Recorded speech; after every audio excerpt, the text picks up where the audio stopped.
Hi, everyone, and welcome back to Express, which is becoming everyone's favorite talk show. It is profoundly real and interesting, so without any further delay, please help me welcome back to the stage the beautiful and expressive director of Express, Carolyn. Carolyn, take it away. Hello to everyone. Welcome to Express. Thank the talk show. Thank you for coming. And your host here, Carolyn. I have a special guest today, as usual, and his name is Patrick Thompson, Mr. Patrick Thompson. I will tell you more about him before I do the preliminaries. Remember to share, like, and subscribe. In subscribing, you'll keep up to date with all the contents that the or channel will give each day. For those who have been, following this channel, thank you so much for coming. For those who have just maybe visited just now, please stay. You won't regret it. Okay? So let me introduce my guest now, Patrick Thompson. Patrick Thompson, he was born in Kingston, Jamaica. Four sisters. He has four sisters, and he was the only son.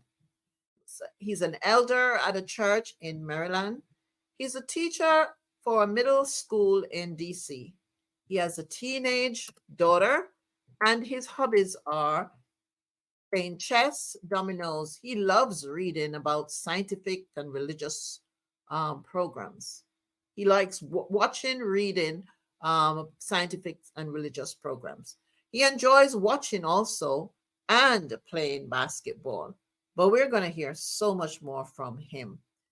So, without further ado, I am going to ask him to come into the studio, of which he will now, and then we can get started.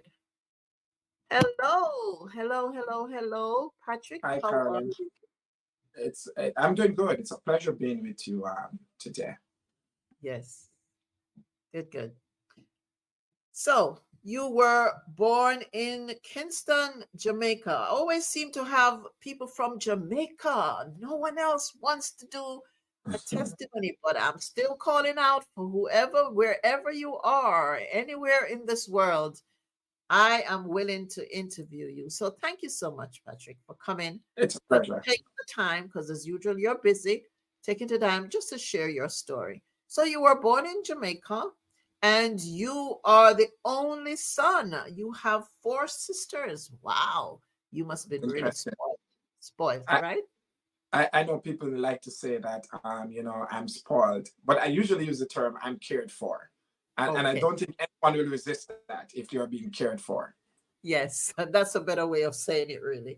Yes, so you Absolutely. are being cared for. So I guess you feel very comfortable in ladies' company, having four sisters, right? I would say to you, I have no problem. I wouldn't necessarily say comfortable because they always want me to do stuff all the way. So, you know, when you're home, they will say to mommy or dad, hey, he's Don't not let doing this, he's not doing that. okay. So, but I I'm know. okay in their presence. Okay. All right, that's good. But I know you did get training as a young man to do all those hard works, Absolutely, lifting and all of that stuff. Good. And you were a absolutely. mommy's If, boy? if, if I were to come, if I were to spend time at someone's home, they wouldn't have any problem with the kitchen because that was my duty to make sure that the Oh, kitchen is. So all those dishes that people complain about, that's not an washing. issue if I were to visit. Okay. That has That's stuck with unusual. me. Yes, that has stuck um, with me. Okay, good.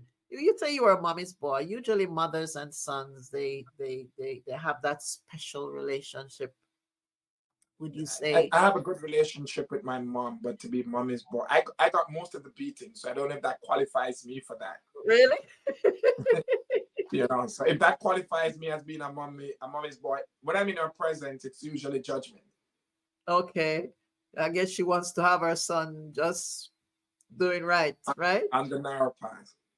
That's good. All right, so let's get a little deeper into the conversation here. Tell us where you went to primary school, high school, and college. You can just tell us all of those at the So same so time. basically I went to Norman Gardens all age school that's in Kingston, Jamaica. We have an exit exam for primary age children, which I did in grade 6. And I did that, and I went to high school, Kingston College. It's called Kingston College, but it's really a high school. And then I went to Teachers College. I am back completing my first degree in specialization in mathematics. So I'm Okay. almost at the end of the program. So I'm at the end of the program completing that. But you started it there at Michael Yes. Teachers College. Okay, good. All right. Do you keep in touch with your college Yeah, mates? I do have a few. I do have a few friends from college all the way, even from all age school, you would say, and high school. You do. I do Yeah. have a few friends that I still keep in contact with. Okay. And that's good. That's good. All right. So then you moved on to, when did you come to United States, and what motivated you to come here? So it was. I was married at the time, and so it was through professional transfer through my ex at the time. So I came in. It came through in 2017, but I decided to literally live here in 2020 when the pandemic and everywhere was about to shut down. I said I felt it was better to be here in the States than to be in Jamaica. So since 2020, I've been living here. Yes, I remember when you just came. I Yes. think anyway, you were pretty active in GC in ministry, yes? Yeah, I've always been someone who is involved in anything. As I said in my hobbies, I love scientific and religious stuff. So, and then being brought up in church, I was very happy to know that there was an independent ministry close to my region where I was when I came up here, and I just got involved. Yes. Okay. Right. So, who are some of the people who helped you? Who would you say are your heroes, whether in Jamaica or here now? So And in what way? so And in what way? if In if what I'm way? going to be honest, I can give you a journey. So for those persons who are from Sabbath background, I had a Sabbath school teacher by the name of Sister Hutton. And Mhm. as a child, when I was in Sabbath school, she always gave me encouragement for knowing certain things about the Bible. So I know Mm. that she is primarily one of the inspirational persons that I can remember as a child. When I was going to Kingston College, my high school was such a rich school as it relates to sports and academics. We had a TV program, School Challenge, and my school won it several times. So I was proud to be identified with my high school because of its athletic success and also the academics. So the richness of my high school, I can tell you that is very, very important to me. And then when I went to Teachers College, I had a lecturer by the name of Mr. Thomas. Mm. He was my psychology teacher, and I was just amazed at how he shared his story when I was learning about the whole art of teaching. And then I would say the single most author that would have had an impact on me is Ellen White. I was exposed to her books, and I've consistently read her books. And then I remember the story of Martin Luther the Reformer, and then also Martin Luther King Jr. When I was growing up in terms of social justice, I had to look into the life of. So those are some of the persons I would say very inspirational to me. Okay. Okay. So you're now in United States. We're moving up. You're in United States. You came here during the pandemic. Explain to me, what difference could you appreciate the difference from when you were in Jamaica to coming to United States, So let me especially tell you, during the pandemic? I'm glad you asked that question. So, Yeah. I would have taught all the time in Jamaica. When I got here, it was such an interesting time. I Yeah. shifted career for a bit for 2 years. And that's what I like about the United States. You are able to have opportunities where you Yeah. can switch careers and be exposed to different thinking, to different type of situations. That Yes. that was what I embrace about here. I always say to persons who say, how do you like it here? And I normally say the United States is not a perfect place, but it has a lot of opportunities. So I tend to focus on how I can make use of the opportunities that present themselves to me. But Okay. my background as a Jamaican, there's a determination in me. I can't explain it. I don't know if it's because of my Jamaican heritage or Caribbean heritage, but I just know that wherever I am, I have to make the best of it. So it should be. Yeah, You can feel that whole when you're talking, even now, or when I hear you doing your presentation, your whole aura of you, you're gesticulating, and you're talking that's just the so foundation. You, yes. you, So you know, not to cut you, but in the United States, there's always construction going on. And I remember when they were building a bridge over one of the rivers here. I live in the DMV area.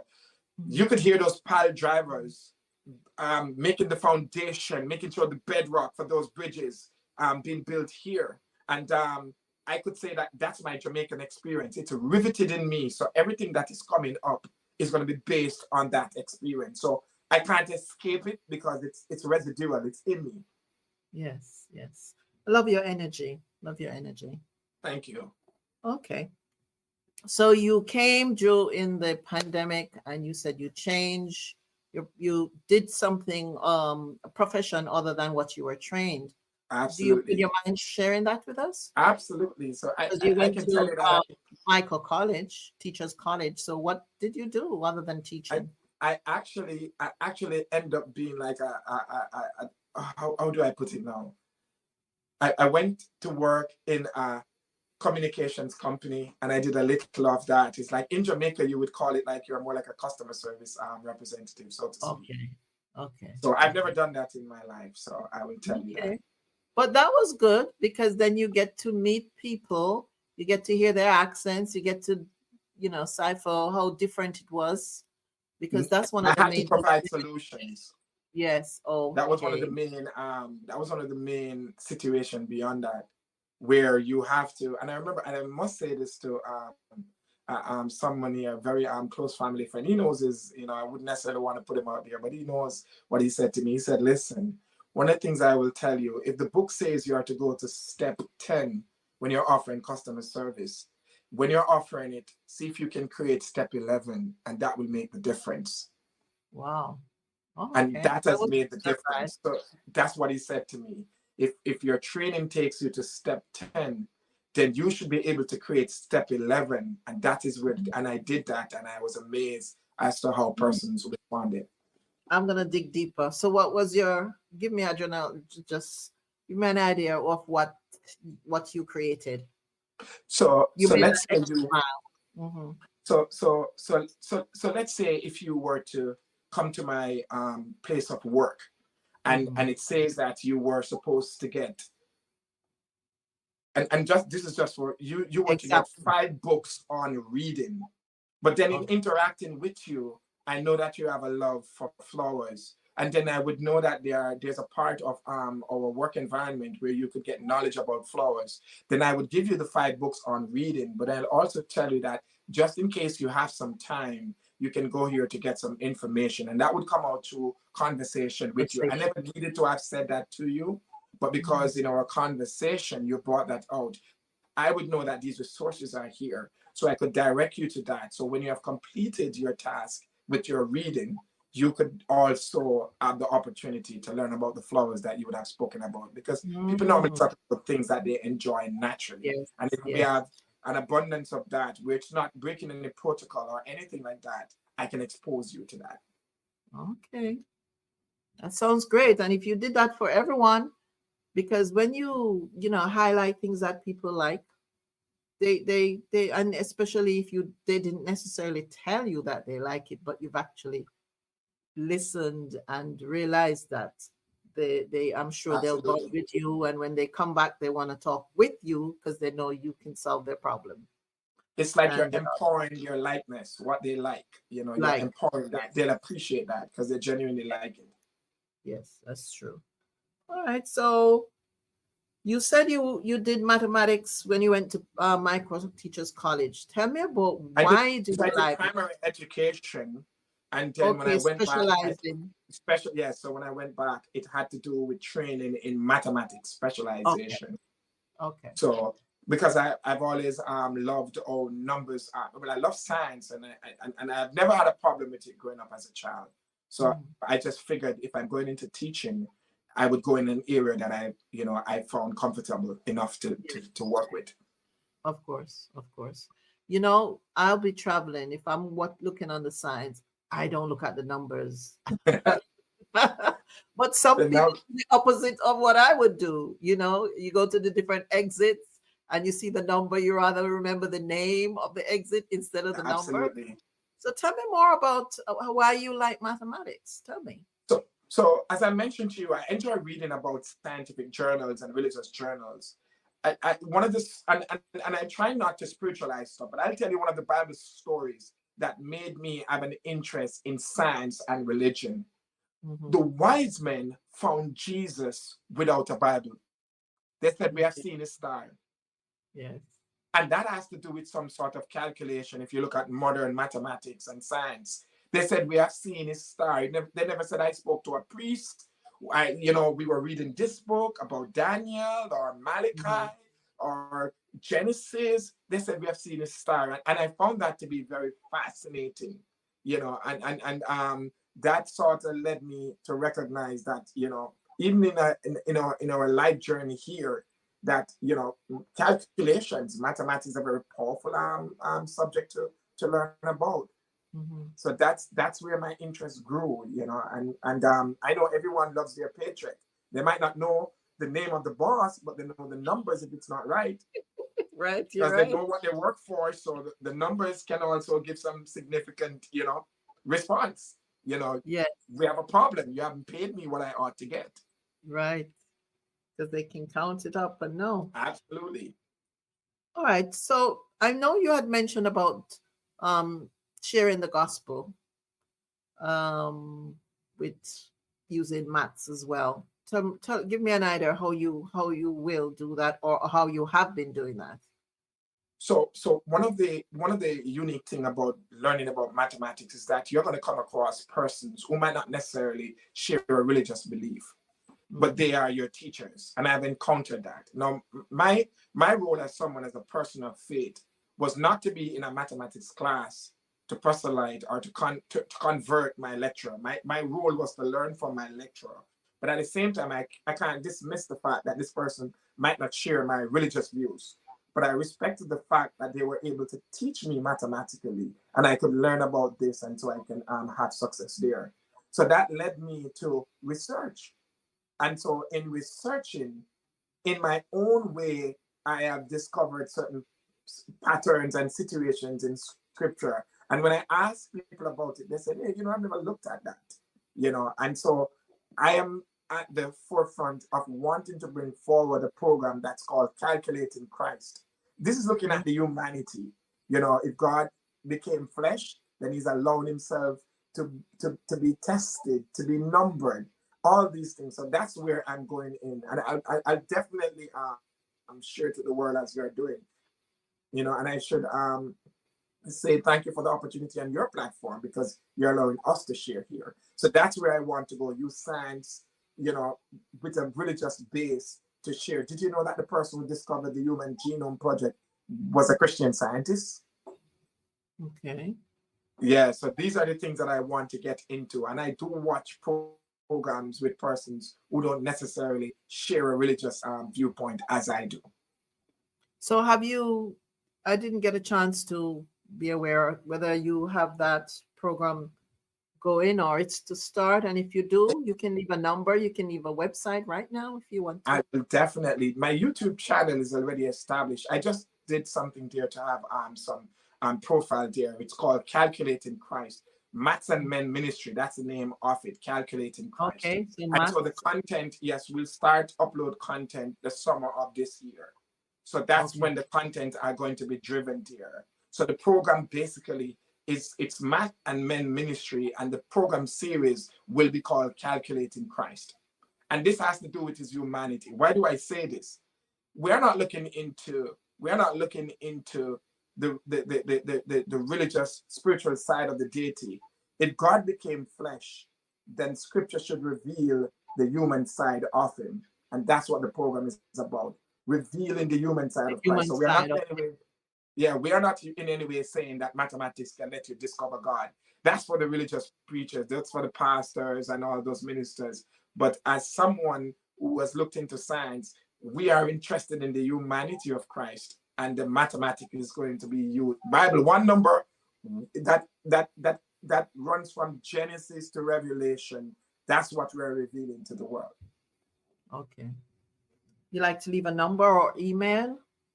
The YouTube channel will give the link. It has everything on it. Yes, Okay. and we do see collaboration, and I'm sure if they reach out to you, there is always to get the traffic. I can your get way, back to to reach you. out to Yes. you. You can lead it back to us, because I'm sure we will have that kind of connection. Yes. Okay. All right. I'm gonna ask you another question.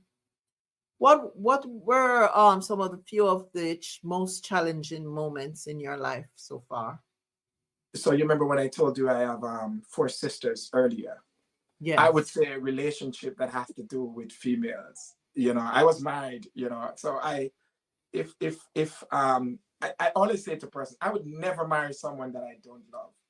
You know, and so surviving life after marriage, which would be considered divorce. How do you deal with a separation and a breakup, a divorce? That's what I would say was one of my greatest life challenges.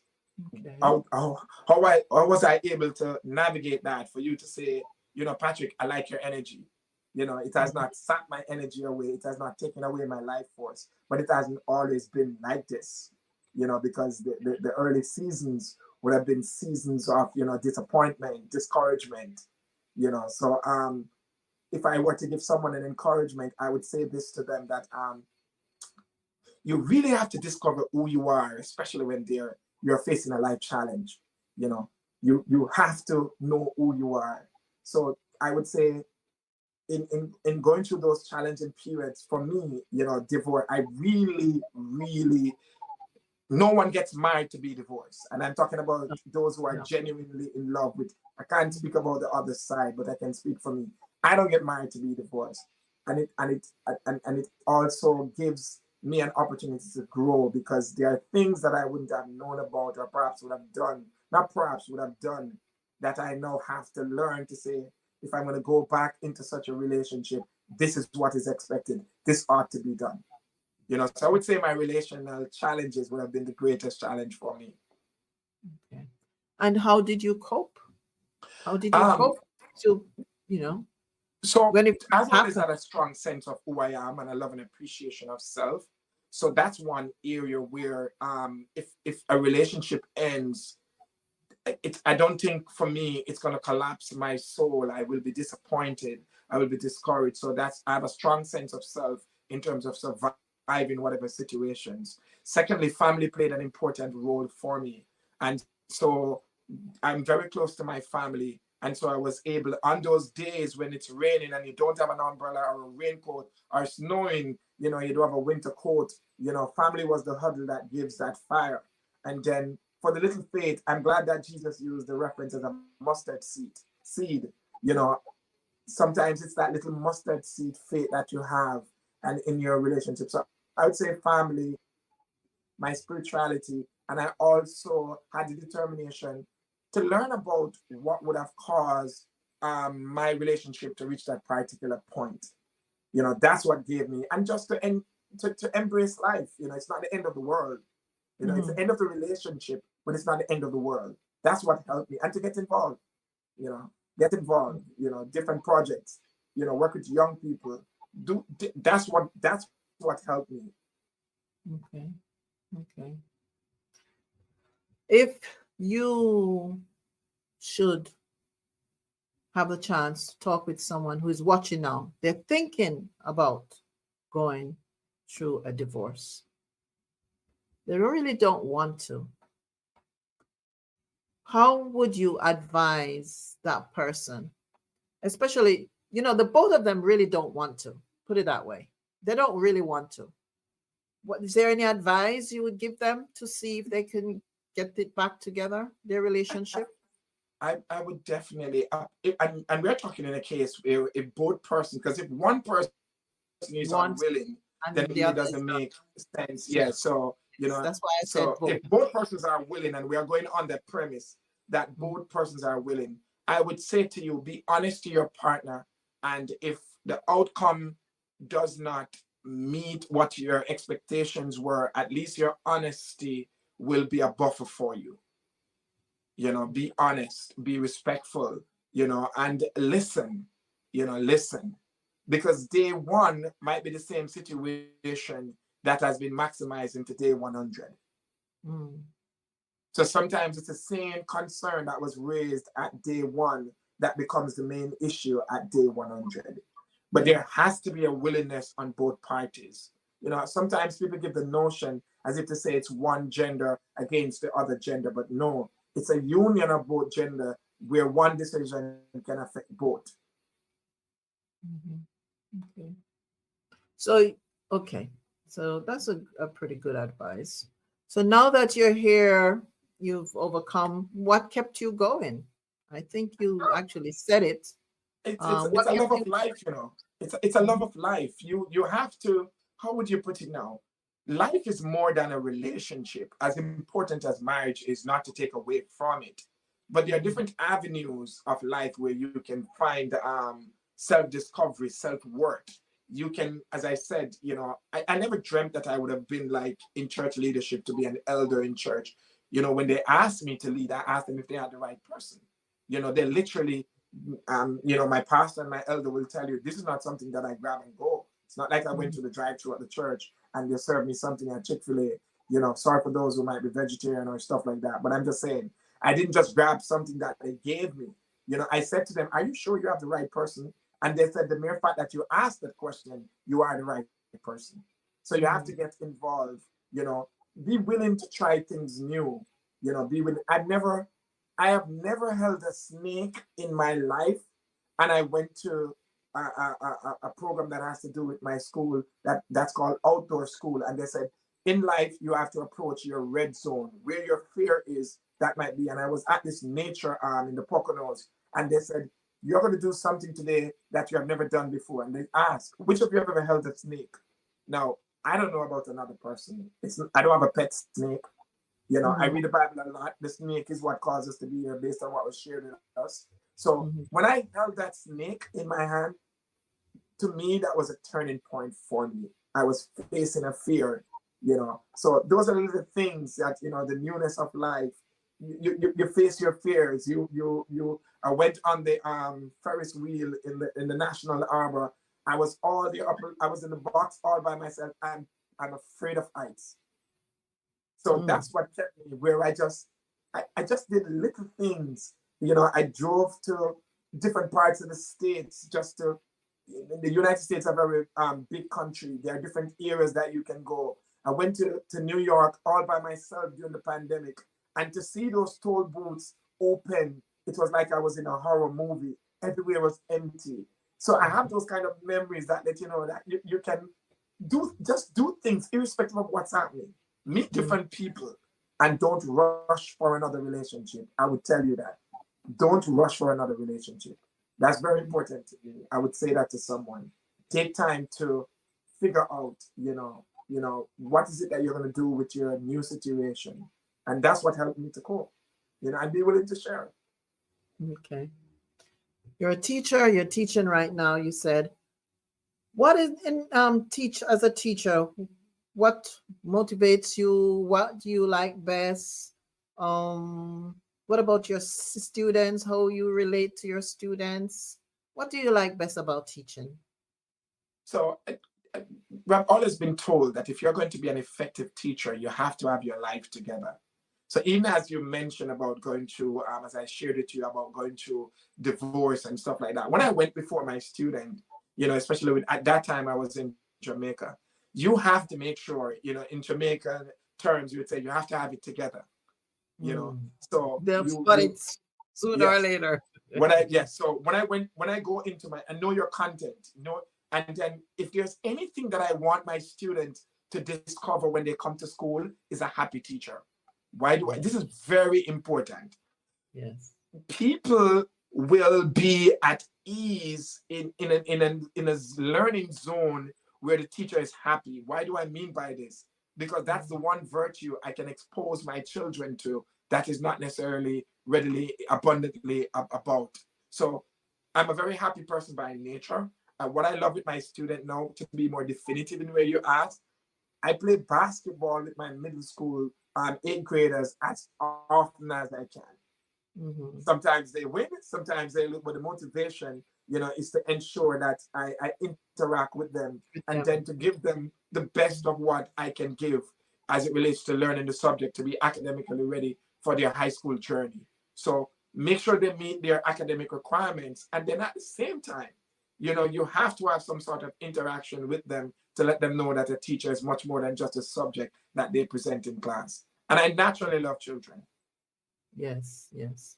I agree with you because as a teacher myself, you would be amazed to know how many families, well, I used to teach adults, nurses, and to provide that atmosphere where they can learn and they feel safe, even though they have problems at home, and sometimes they would share.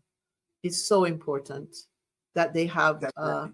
conducive environment to study, really conducive, because they could be thinking about so many things going on at home and what they have to do later on when they go home. And, you know, so it's very, very important that you took that time out. And I found that when I did that, the students related to you. So, for example, the school would have a rule: you can't be late. If you're 10, 15 minutes late, there would be, you don't come to class, or I can't remember clearly what was the restrictions or the penalty.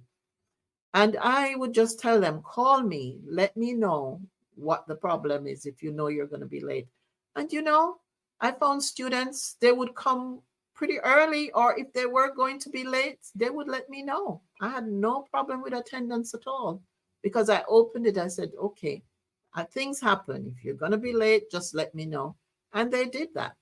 And they tried to be early when they could so that when they are late, then I would understand. It's not a thing that is recurring all the It's an time. extension of self that you Correct. did. Yes, yes, yes. It's an I extension of enjoyed I enjoyed teaching. I really did. I just wanted to share this Teaching my also. I normally students. tell my students, I don't want you to like me for being a mathematics teacher. I want you to like me for being a person, because I want you to know that when I'm giving you the content that you have to learn, it has to do with your future reference. So I don't Uh-huh. want them to like me as a mathematics teacher. I want them to like me as a person, because some of them will have challenges. That's why I'm there as a facilitator to help them navigate their learning experience. In this case, math.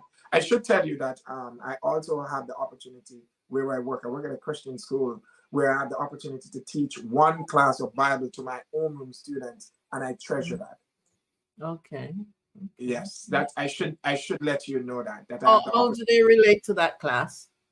So um, we are trained how to present the Bible in an academic way, so it does not take away from their academics.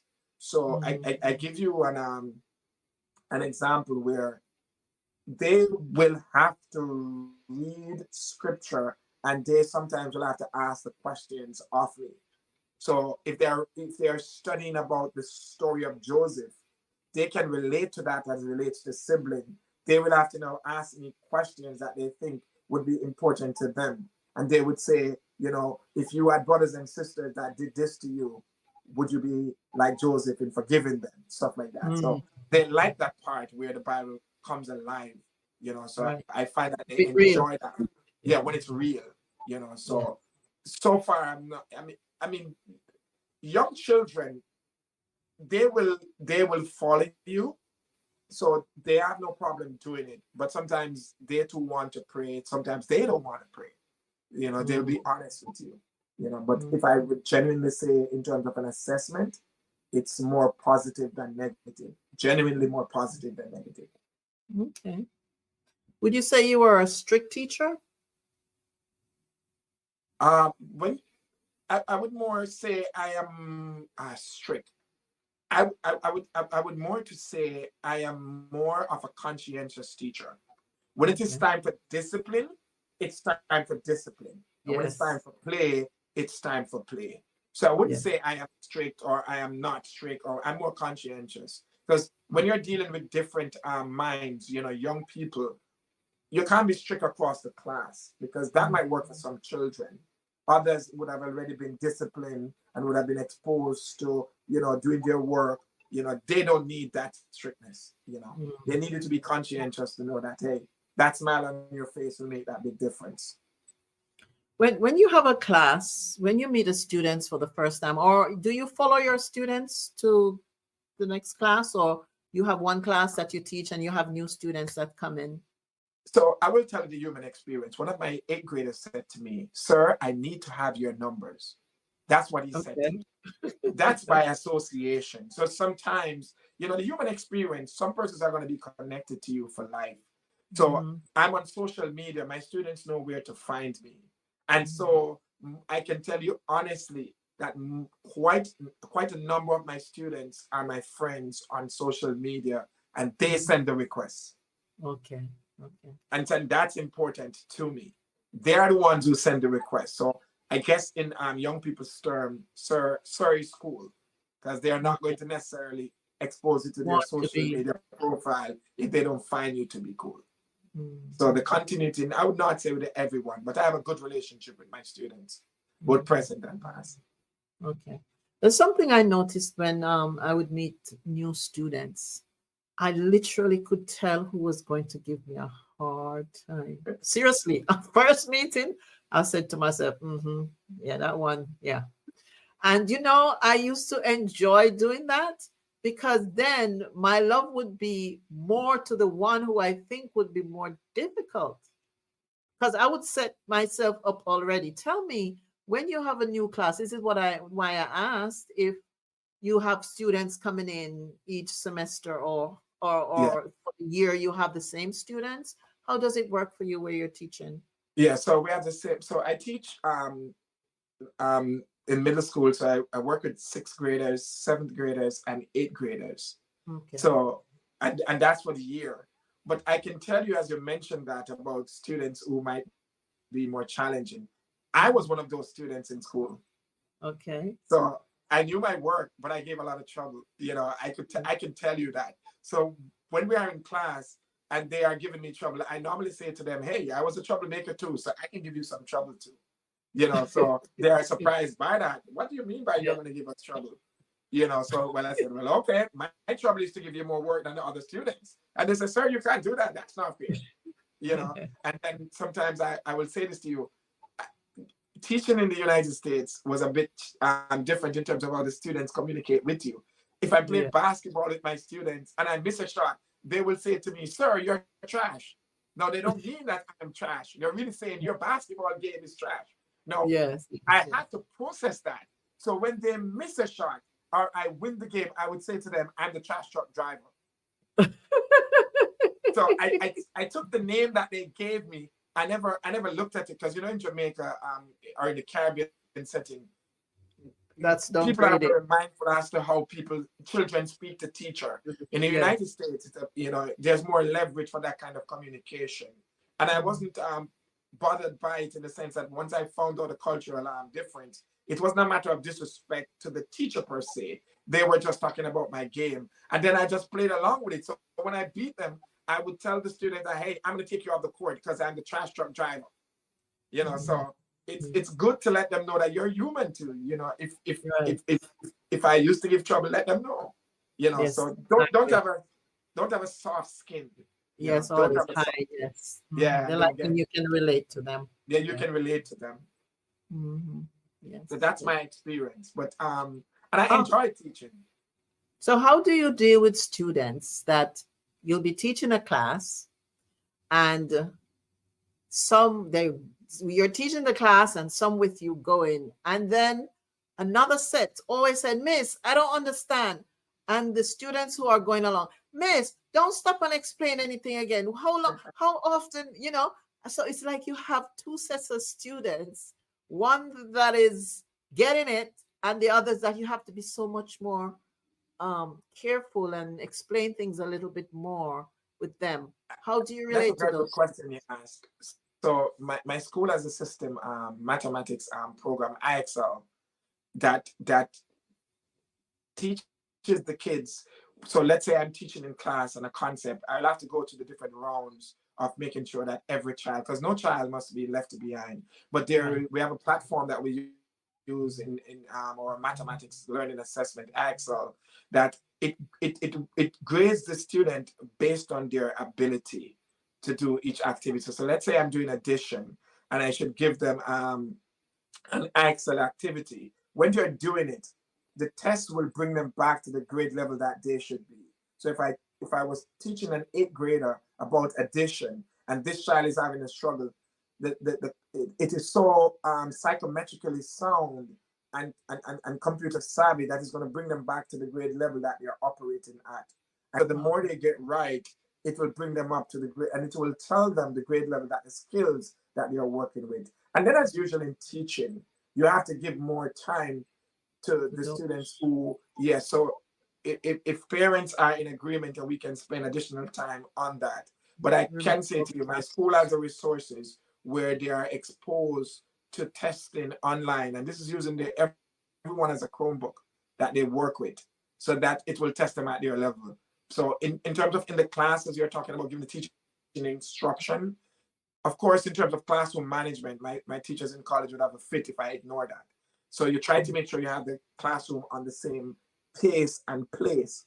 But then the testing, here I give thanks for that. Is psychometrically sound where it tests them at the grade level. So that's a plus for where I'm working. Okay.